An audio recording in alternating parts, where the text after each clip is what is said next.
সব তীর্থ বারবার, গঙ্গাসাগর একবার। মকর সংক্রান্তিতে গঙ্গাসাগর পবিত্র মিলন তীর্থে গঙ্গা স্নান ও সাগর মেলা শুরু হতে চলেছে।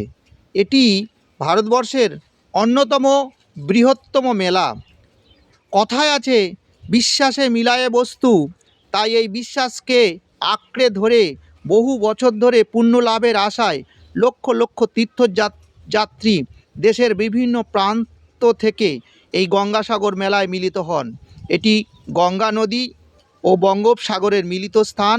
স্কন্দপুরাণ অনুযায়ী সকল মানবতীর্থ, দর্শন, দান, তপস্যা, দেবপূজা ও যজ্ঞাদিতে যে ফল লাভ করা যায়, তাহা একমাত্র গঙ্গাসাগর সঙ্গমে স্নান করলে সেই ফল লাভ হয়। যদি কেউ ভক্তি শ্রদ্ধা সহকারে শত যোজন দূরে বসে গঙ্গা গঙ্গা বলে ডাকেন, তাহলে তিনি সকল প্রকার পাপ হইতে মুক্ত হয়ে ভগবান শ্রী বিষ্ণুর লোকে গমন করেন। তাই এই পবিত্র দিনে সবাই ভালো থাকুন এবং গঙ্গাসাগর মেলার শুভকামনা রইল সবাইকে।